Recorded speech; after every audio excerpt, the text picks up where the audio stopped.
السلام علیکم ورحمۃ اللہ۔ حاسدین کے حسد کے شر سے کیسے بچیں؟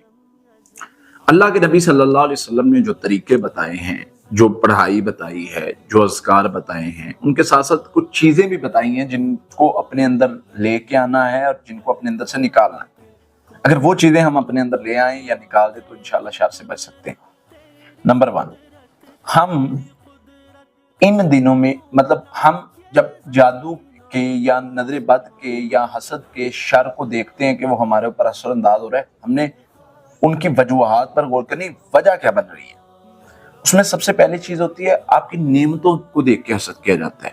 آپ اچھا پہن رہے ہیں، اچھی گاڑی یا کوئی بھی چیز اچھی ہے، اللہ کے نبی صلی اللہ علیہ وسلم نے پہلی نصیحت تو یہ فرمائی ہے کہ اپنی نعمتوں کو چھپاؤ۔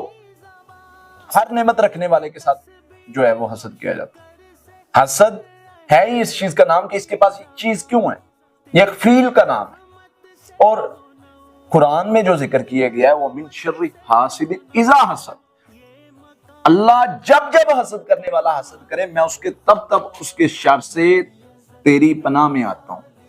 وہ دن میں 100 بار بھی حسد کر سکتا ہے، دن میں 1 بار بھی کر سکتا ہے، تو اللہ ایک بار کے لیے نہیں میں مانگ رہا، میں جب جب وہ حسد کرے میں اس کے شر سے تیری پناہ میں آتا ہوں۔ تو آپ نے اپنی نعمتوں کو چھپانا ہے، نعمتیں بہت زیادہ ظاہر نہ کریں، حفاظتی پڑھائی کرنی ہے، اور وہ من شر حاسد اذا حسد، اس کو 100 ٹائم صبح شام پڑھیں۔ اگر آپ کو بہت زیادہ حسد کا ڈر ہے، حسد کا مسئلہ ہے، تو انشاءاللہ اس سے کیا ہوگا، اللہ کی رحمت سے اللہ تعالیٰ آپ کو اس شر سے محفوظ رکھیں گے، آپ اللہ کی رحمت سے اس شر سے بچے رہیں گے، اور اگر وہ باز نہیں آئے گا شرارتیں کرنے سے کسی بھی طرح سے، تو وہ خود اس کا جو ہے وہ بھگت لے گا۔ اللہ آپ کی حفاظت فرمائے گا۔ اللہ سے دعا اللہ تعالیٰ ہمیں سمجھنے کے عمل کرنے کی توفیق عطا فرمائے۔